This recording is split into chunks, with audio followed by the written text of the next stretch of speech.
ये किस मुकाम पर लेके आई है तालीम हमें।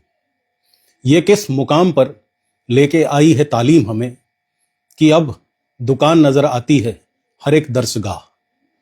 दोस्तों, तालीम का मतलब शिक्षा और दरसगाह का मतलब विद्यालय। नमस्कार, मैं आकाश आहूजा। बीते कुछ दिनों से मेरे पास कुछ कॉल्स आ रहे थे।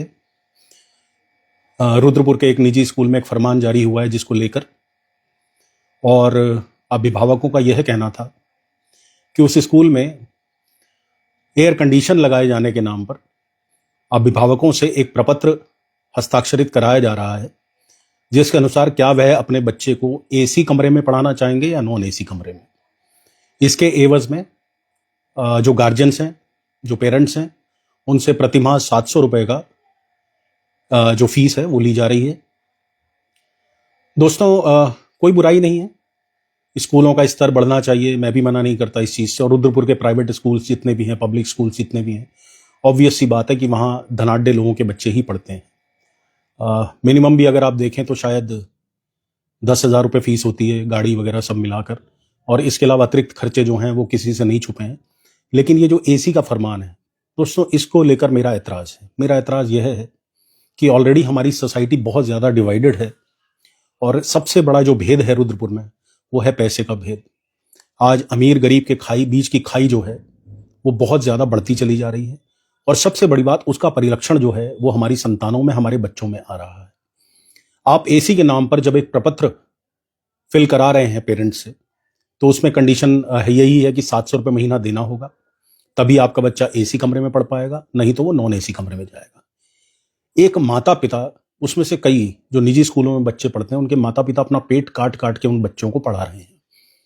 मैं भी उनमें शामिल हूं। मेरे भी 2 बेटे मेरे अपने हैं, मेरे स्वर्गीय भाई का बेटा है, तो मैं जानता हूं कि किस तरह की विषमताओं को हमें जूझना पड़ता है बच्चों की फीसें देने के लिए भी।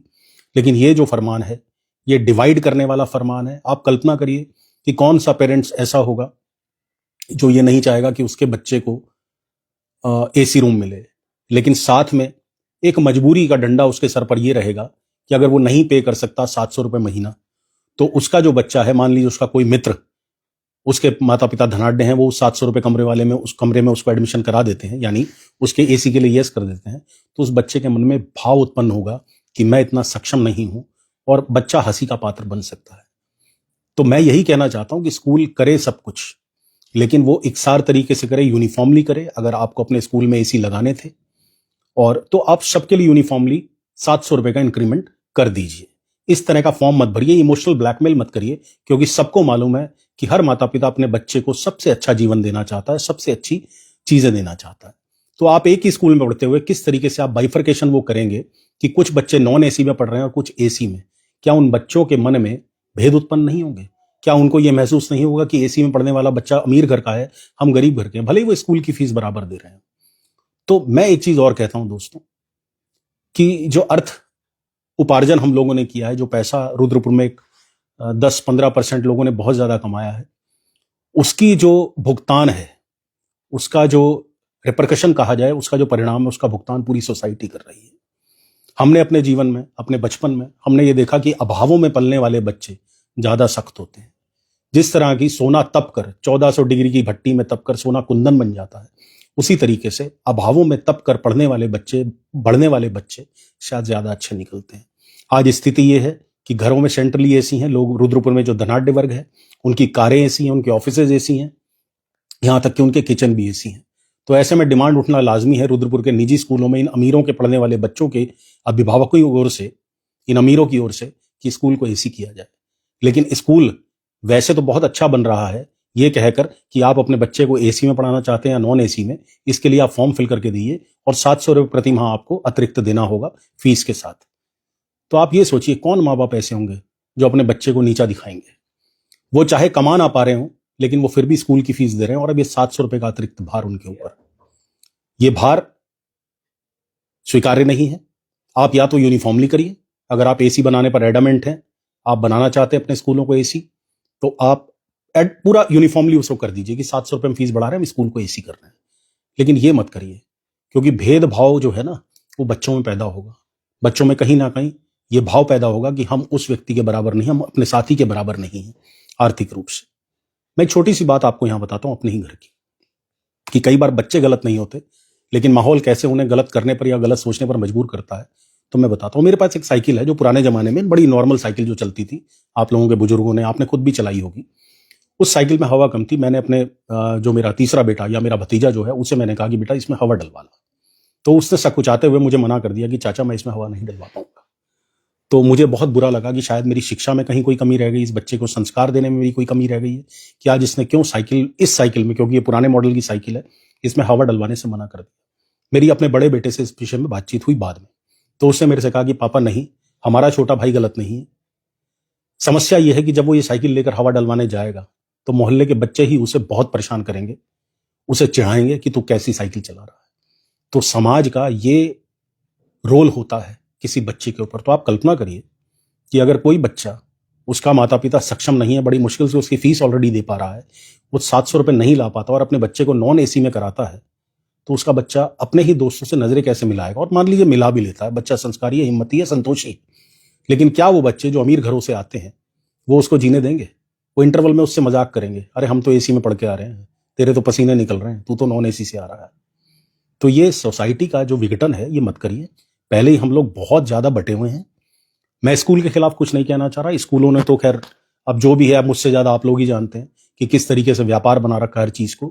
पिंटू कुमार लिख रहे हैं, बॉबी भाई गवर्नमेंट के मंत्री साहब ने बोल तो दिया है कि था कि फिर सरकारी स्कूल में पढ़ लिए बच्चे, तुझे तो झेलना पड़ेगा।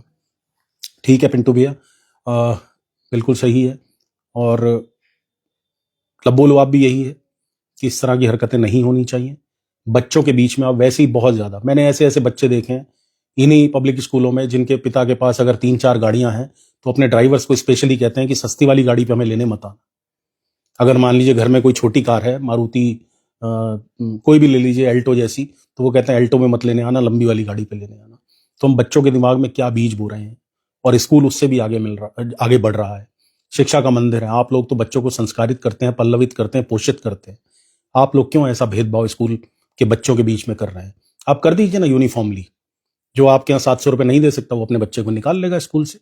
लेकिन आप ये डिवाइड मत करिए, अंग्रेजों वाली पॉलिसी मत करिए, डिवाइड एंड रूल। ये इमोशनल ब्लैकमेल है, मैं जानता हूं, क्योंकि at the end of the day सारे पेरेंट्स अपने बच्चों को एसी कमरों में कराएंगे ही कराएंगे। वो भले ही अपनी जेब फाड़ लें, अपना पेट काट लें, लेकिन अपने बच्चे को कभी नहीं चाहेंगे कि वो डिस्क्रिमिनेशन का शिकार हो, भेदभाव का शिकार हो। विश्वजीत भौमिक लिख रहे हैं, आकाश भाई आपकी इस बात से बिल्कुल सहमत हूं, थैंक यू भाई साहब। नीरज कुंगर लिख रहे हैं, भैया जी रुद्रपुर के फेमस स्कूल का बुरा हाल है, सभी स्कूल का बुरा हाल है। वृकपाल जी लिख रहे हैं, भाई ये रीत चल गई, बड़ों के चक्कर में छोटा रगड़े जाता है। बिल्कुल सच्चाई है ये। तो मैं आज इसीलिए यही आप लोगों को बात कहना चाहता हूं कि आप या तो जो सक्षम पेरेंट्स है वो भी विरोध करें। मैं आपको भी कहता हूं, आप अपने बच्चों को थोड़ा अभावों में पालिए। बच्चों को इतनी चीजें सर्वसुलभ मत करिए कि कल अगर वो अपने आप से ना कमा पाए तो उनको दिक्कत हो। मैं हमेशा कहता हूं कि जो खुशी का स्तर है ना, उसे एक लेवल पे ले जाइए। आज स्थिति रुद्रपुर की ये है कि एक बाप अपने बेटे को थार गाड़ी जैसी चाबी भी दे दे, मर्सिडीज की चाबी भी दे दे, तो भी वो 2 दिन से ज्यादा खुश नहीं होता। हमारे जमाने में हमारे पिताजी एक गुल्ली डंडा हमें ले देते थे ना, 1 रुपए का डंडा आता था, 8 आने की गुल्ली आती थी, हम उसी में बहुत खुश हो जाते थे।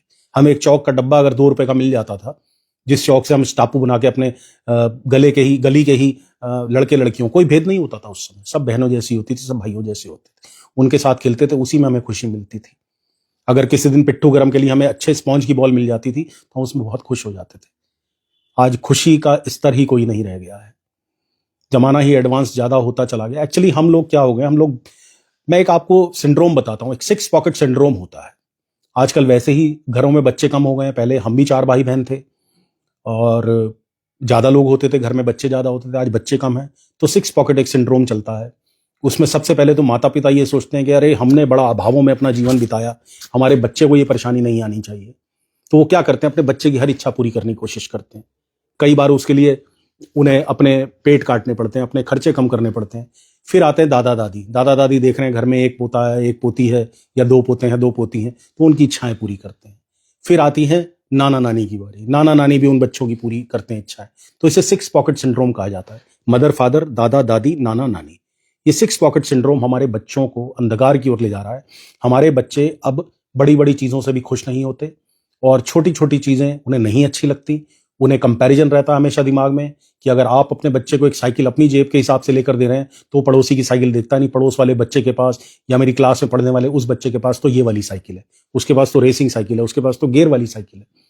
तो ये कंपैरिजन्स नहीं होने चाहिए बच्चों के मन में। बच्चों को हमें इस चीज से बाहर लेकर आना चाहिए और उसके लिए सबसे अच्छी जगह होती है विद्यालय।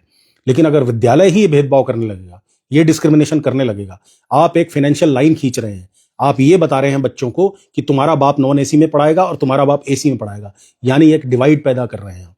ये डिवाइड पैदा करने का अधिकार किसी भी इस विद्यालय के पास नहीं है। और मैं तो स्वयं जिलाधिकारी नितिन सिंह भदौरिया से इस मामले में बात करूंगा कि वो जो भी स्कूल है संबंध उससे बात करें, या तो आप यूनिफॉर्मली लेकर आइए। और 700 रुपए पर मंथ, कितने दिन आप एसी चलाएंगे? पूछा गया, इसमें प्रश्न पूछा गया अभिभावकों द्वारा कि क्या आप गर्मियों के 4 महीने में 700 रुपए लेंगे? तो उन्होंने कहा नहीं, ये तो पूरे साल भर जाएगा, 700 गुणा 12 यानी 8400 रुपए। और अमूमन एक क्लास में 40 बच्चे होते हैं, यानी एक क्लास से 28,000 रुपए। कौन सा एसी, कौन सा बिजली का इतना खर्च जो आप इतनी बड़ी रकम उनसे ले रहे हैं? मेंटेनेंस के नाम पर कि साहब मेंटेन करना पड़ता है। अरे एसी तो आजकल हर घर में है, सब जानते हैं मेंटेनेंस के क्या खर्चे होते हैं क्या नहीं होते हैं। तो आप ये सब मत करिए, ये ठीक नहीं है, ये समाज के लिए ठीक नहीं है। आप पूरे तरीके से घोषित करिए कि हमारा स्कूल एसी होने जा रहा है। जो अफोर्ड कर सकता है वो अपने बच्चे को पढ़ाएगा, जो अफोर्ड नहीं कर सकता वो अपने बच्चे को वहां से हटा लेगा। लेकिन आप ये मत करिए कि किसी बच्चे के पेरेंट्स से आप ये फॉर्म फिल कराएं कि क्या आपका बच्चा एसी में पढ़ना चाहेगा या नॉन एसी में पढ़ना चाहेगा। ये डिवाइड मत पैदा करिए। ना चाह कर भी माँ बाप जो अक्षम है, जो पूरे तरीके से सक्षम नहीं है, जो ना जाने किस तरीके से अपने बच्चों को पढ़ा रहे होंगे, उनकी 10,000 रुपए या 20,000 या 30,000 रुपए महीना, मान ली 2 बच्चे हैं 3 बच्चे, उनकी फीस जमा कर रहे होंगे, अब हर बच्चे पर उन्हें 700 रुपए एक्स्ट्रा देना, ये गलत है। और अगर करना है तो यूनिफॉर्मली करिए ना, कि हम तो साहब करेंगे ही करेंगे, आपने अपने बच्चे को पढ़ाना हो तो पढ़ाइए वरना मत पढ़ाइए। यहां में शहर का धनाढ्य वर्ग, आजकल एक नई टेंडेंसी हो गई है शहर के अमीरों को समाज सेवी कहने की। किसी भी अमीर से एक विज्ञापन हम जैसे लोग लेते हैं, पत्रकार, और लिख देते हैं वरिष्ठ समाज सेवी। समाज के नाम पर घुइयां कुछ ना किया उन्होंने, लेकिन वो वरिष्ठ समाज सेवी कहलाते हैं सिर्फ अपने पैसे के दम पर। तो उन पैसे वालों को खुश करने की जगह उन्हें यह सोचना चाहिए कि सोसाइटी में उनके बच्चों जैसे ही और बच्चे भी हैं जिनके माता पिता इतने सक्षम नहीं हैं। ये हम लोगों को समझना होगा। और हम तो अक्षम हैं, हम तो खुद कहते हैं कि हम तो निम्न मध्यम वर्गीय परिवार से हैं, लेकिन जो उच्च वर्गीय हैं, जो उच्च मध्यम वर्गीय परिवार है, उनको भी अपने बच्चों को समझाना चाहिए कि बेटा विपन्नताओं में जियो। आज किस स्कूल का हाल किससे छुपा है? इस स्कूल में वेपिंग चल रही, इलेक्ट्रिक सिगरेट बच्चे पीते हैं। इन्हीं स्कूलों के, मैं सब स्कूलों की बात कर रहा हूं, किसी एक स्कूल की बात, इन्हीं स्कूलों के बच्चों के बैग्स में शराबें पकड़ी गई हैं, इन्हीं स्कूलों के बच्चों के बैग्स में ड्रग्स पकड़े जाते हैं। और तो और शहर के बड़े बड़े उच्च वर्गीय परिवार है, जो माँ बाप बिजी हैं दोनों हाथों से नोट कमाने में, उनके बच्चों को झगड़ते देखा गया है शराब के नशे में। तो आखिर हमारा समाज किस तरफ जा रहा है? विवेक तनेजा जी लिख रहे हैं आपकी बात एकदम सही है, लेकिन टारगेट ऑडियंस की मोटी चमड़ी वाली है। टारगेट ऑडियंस कोई बात नहीं, मोटी चमड़ी को भी पतला करने के लिए बहुत लोग बैठे हैं यहाँ पर विवेक जी। और समग्र आवाज जब उठती है, आखिरकार मेरे पास भी जो फोन आए 8-10 लोगों के, वो प्रताड़ित थे, वो परेशान थे, तभी तो उनके फोन आए। ऐसा नहीं है कि वो अपने बच्चों को 700 रुपए खर्च नहीं कर सकते, कर सकते हैं, मैं भी कर सकता हूं। क्या होगा, कोई एक आध चीज खर्च कम करनी पड़ेगी, कर लेंगे। लेकिन ये डिवाइड नहीं होना चाहिए। ये कि आप एक बच्चे को नॉन एसी में, एक एसी को, किस तरीके से आप सेटलमेंट करेंगे? पूरी बिल्डिंग नहीं बनाएंगे, नए नए कमरे डालेंगे? प्रदीप यादव जी लिख रहे हैं भाई साहब जो जनवरी की फीस के लिए एक बार बात कीजिए, जनवरी से 20 तारीख तक के स्कूल। सर इसमें मैं कुछ नहीं कर सकता, इसमें शिक्षा विभाग को ही इंटरवीन करना पड़ेगा। इतना जरूर मैं कर सकता हूं कि मैं जिलाधिकारी महोदय से इस बारे में वार्ता करूंगा, क्योंकि बहुत बढ़िया इंसान है नितिन सिंह भदौरिया। मुझे याद है कि एक बार आवास विकास की एक सड़क में पाइपलाइन खुदी थी और उसके लिए मैंने बड़ी बार बात उठाई, लेकिन जनप्रतिनिधियों ने मुझे वादा भी किया और ऑन द रिकॉर्ड्स किया, मेरी पोस्ट पर आकर किया, लेकिन कुछ नहीं हुआ। बाद में मैंने एक फोन किया था सिर्फ नितिन सिंह भदौरिया जी को, और उन्होंने अगले दिन ही वो पाइपलाइन ठीक करवा दी थी। तो नितिन सिंह भदौरिया बहुत बढ़िया इंसान है, मैं उनसे जरूर इस विषय में बात करूंगा। समस्या वही है, डिवाइड पैदा मत करिए और बच्चों को अभावों में पालना सीखिए। बच्चों के लिए जो भी उपभोग की वस्तु होती है, देखिए उपयोग की वस्तु देना हमारा दायित्व है, हमारा फर्ज है। अगर हमने अपने बच्चों को जन्म दिया है तो उन्हें उपयोग की वस्तु देना हमारा दायित्व है, हमारा फर्ज है, लेकिन उपभोग की वस्तु नहीं। आप देखिए कैसे वर्ल्ड ऑर्डर चेंज होता है। कोविड के दौरान ऑनलाइन क्लासेस शुरू हुई, बच्चों को मोबाइल फोन की आदत आनी पड़ी, जरूरी थी, मजबूरी थी, पढ़ाई करनी थी बच्चों ने, लेकिन अब वो आदत नशा बन गई है। आज मैं देखता हूं 5वीं 6ठी 7वीं क्लास में पढ़ने वाली बच्चियां, विशेषकर बच्चियां और बच्चे रील्स बना रहे हैं साहब। ये माँ बाप को देखना होगा। इस दौड़ में मत भागो पैसा कमाने में और कहीं बच्चे पीछे छूट जाए। मैं एक बात हमेशा कहता हूं और आज फिर कह रहा हूं आप लोगों को याद दिलाने के लिए कि पूत कपूत तो क्यों धन संचय, पूत सपूत तो क्यों धन संचय। अगर पूत सपूत है तो अपने आप बना लेगा, और अगर कपूत है तो आपका जोड़ा हुआ भी सब उजाड़ देगा। तो इसलिए बच्चों को थोड़ा अभावों में रखना सीखिए। अभावों में पलकर बच्चा मजबूत बनता है, सुदृढ़ होता है। पुराने जमाने के गुरुकुल याद कर लीजिए, किस तरीके से राजा महाराजा के बच्चे भी गुरुकुल में जाके सामान्य अन्य बच्चों की तरह ही क्षत्रिय परिवार के सफाइयां करते थे, सब कुछ करते थे, दैनिक नित्य कर्म के सारे काम करते थे। और आगे चलकर उन्हीं में से पांडव भी निकले, राम लक्ष्मण भरत शत्रुघ्न भी निकले। तो हमें समझना होगा कि हम अपने बच्चों को किस दिशा में ले जा रहे हैं। और साथ ही साथ स्कूल की इस हरकत से मुझे सख्त आपत्ति है, घनघोर आपत्ति है, कि आप जो समाज धर्म रंग वर्ण जाति के भेद से ऊपर उठ रहा है, आप उसमें एक नई जाति ला रहे हैं। वो जाति है अर्थ की जाति, यानी पैसे की जाति, आर्थिक जाति। आप ये दिखाना चाहते हैं अपने स्कूल में पढ़ने वाले बच्चों को ही कि किसी का पेरेंट आपसे ज्यादा अमीर है, किसी का पेरेंट आपसे ज्यादा गरीब है। किस तरह की आप मानसिकता लेकर आना चाह रहे हैं स्कूल के अंदर। मैं फिर से कह रहा हूं, एसी लगाने का अधिकार आपका है, आपका विवेक है अपना। बहुत स्कूल्स हैं जो फुली एसी हैं, जिनकी बसेस भी एसी हैं, रुद्रपुर में ही है। तो आप यूनिफॉर्मली इसको कर दीजिए ना कि हमारा स्कूल तो एसी होगा। जिसको पढ़ाना है वो 700 रुपए महीना दे। हालांकि इस पर भी डिबेट हो सकती है, डिबेटेबल इशू है ये कि आखिर 700 रुपए पर हेड किस हिसाब से। 40 बच्चे एक क्लास में, 28,000 रुपए एक क्लास का बिल महीने का। कल्पना करिए कितने घंटे होता है स्कूल, 5 घंटे का स्कूल होता है। अगर आप 1.5 टन के 2 एसी भी लगा देते हैं तो भी 10 यूनिट से ज्यादा खर्चा नहीं आता। 10 यूनिट का मतलब हफ्ते में 5 संडे, 4 संडे लगा लीजिए हफ्ते में, सॉरी महीने में 25 दिन की वर्किंग है। 25 दिन में आप कितनी यूनिट, 250 यूनिट हो गई एक रूम की, पैसे लगा लीजिए। और 28,000 रुपये आप ले रहे हैं एक क्लास से। तो ये तरीका गलत है। कमाई के तरीके और बहुत हैं।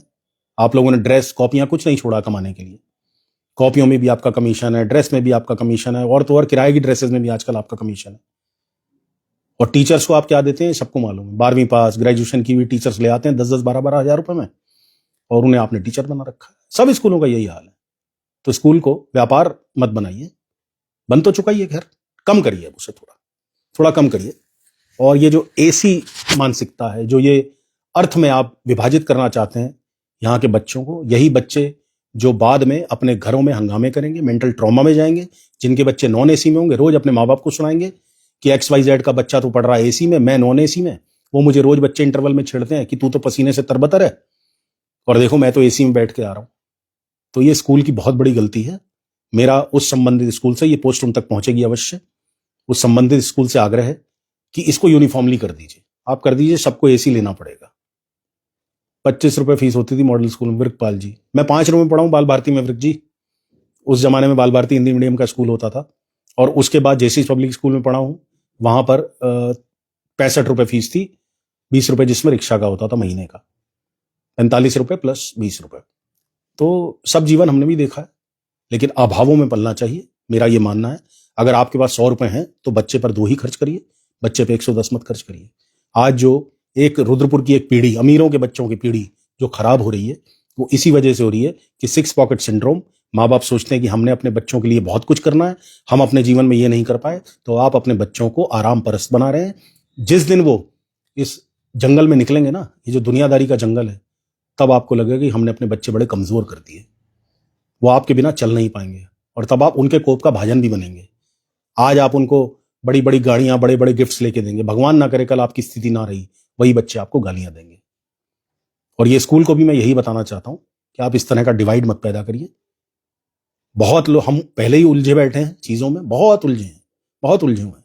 नफरत इतनी बढ़ती चली जा रही है, ये नफरत कहीं अपराध की ओर ना ले जाए। इसकी बनिस्बत अपने स्कूल में जो नशा हो चल रहा है उस पर काबू पाइए। जो बच्चे रीलों में अपना जीवन खराब कर रहे हैं उनकी काउंसलिंग करिए, प्रोफाइलिंग करिए ऐसे बच्चों की। उन बच्चों को सही रास्ते पर लाने का प्रयास कीजिए, बजाय इसके कि उन्हें एक नया मुद्दा दे दीजिए जिससे वो अपने अमीर होने का घमंड कर सके या गरीब होने का दुख कर सके। तो इतनी सी बात के साथ आपसे विदा लेता हूं। उस स्कूल से प्रार्थना है मेरी, और आप लोगों से रिक्वेस्ट करूंगा कि अगर ये कंटेंट आपको लगा कि मैंने अच्छा किया है, समाज के हित में किया, तो इसे प्लीज शेयर करिए। मैं जरूर देखूंगा कौन कौन से ऐसे लोग हैं जो इसे शेयर करते हैं। मेरे पेज को लाइक फॉलो करिए। आप ही की आवाज बनने का प्रयास करता हूं। मेरे 2 बच्चे तो पढ़ चुके हैं, अब मेरा जो तीसरा बेटा, यानी जो मेरे स्वर्गीय भाई का बेटा है, वो है पढ़ रहा है, तो उसके लिए मैं अब समय लगाऊंगा। तीनों बच्चे मेरे अभावों में पलते हैं, मुझे कहने में कोई संकोच नहीं है।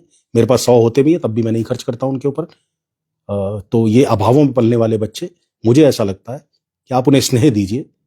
ये फिजिकल और जो मटेरियलिस्टिक चीजें होती हैं, इससे अच्छा बच्चे को आपका साथ चाहिए। जो अमीर लोग हैं, जो सुबह निकलते हैं 9 बजे और रात 9 बजे घर लौटते हैं, पैसा कमाकर ये सोचते हैं कि हम बोरे भर भर के अपने बच्चों के लिए पैसा ला रहे हैं, उनसे भी मैं ये कहूंगा, अपने बच्चों को 1 घंटे का समय दीजिए, उसके मन की बात सुनिए। क्यों वो दूसरे दोस्तों के पास जाए अपनी मानसिकता या अपने मन में चल रहे विचारों को शेयर करने के लिए? वो आपके पास बैठे। देखिए आपका बच्चा कितना लायक बनता है। कि एसी नॉन एसी बड़ी गाड़ियों से बच्चे लायक नहीं बनते। बच्चे लायक बनते हैं अपनी मेहनत से। जब आप उनको ठोक पीट के, कुम्हार देखा ना, गुरु कुम्हार शिष्य कुंभ है, घड़ी घड़ी गाड़े कोट, भीतर हाथ सहाय दे, बाहर मारे चोट। कुम्हार को देखते ना, कैसे भीतर से सहारा देता है, मटका बनाते टाइम बाहर से ठोकता रहता है। तो उस कुम्हार की तरह बनिए। अपने बच्चों को इस डिवाइड से बाहर लाइए। और उस स्कूल को मैं कहूंगा कि आप लोग ये पोस्ट शेयर करेंगे तो जरूर पहुंचेगी। थैंक यू अमन गुंबर जी, आपने शेयर करिए, बहुत बहुत धन्यवाद। हम तो बस छोटा सा प्रयास करते हैं। आप लोगों का प्यार तभी होता है, दिखता है, जब आप उस पोस्ट को शेयर करते हैं, अपने कमेंट्स करते हैं। तो विदा लेता हूं आपसे। अगर कुछ कमेंट्स रह गए हैं जिनके जवाब मैं नहीं दे पाया हूं तो मैं व्यक्तिगत रूप से जरूर दूंगा। मेरे पेज को लाइक फॉलो करिए, पोस्ट अच्छी लगी तो शेयर करिए, ताकि इस तरह की डिवाइड, इस तरह का भेदभाव, इस तरह का डिस्क्रिमिनेशन दोबारा ना हो, और जो करने जा रहा है उस पर भी रोक लगे। वीरेंद्र अरोरा जी लिख रहे हैं, वेरी नाइस आकाश भाई, thank you so much. Anoop Rai ji लिख रहे हैं, अच्छी सुविधा से अच्छी शिक्षा देने का प्रयास होना चाहिए, अनुशासन देने का प्रयास होना चाहिए। आकाश जी, मैं आपसे पूर्णतः सहमत हूं। बहुत बहुत धन्यवाद भाई साहब। बस इसी सोच को बनाए रखिए और पोस्ट शेयर करिए। बहुत बहुत धन्यवाद। भारत माता की जय।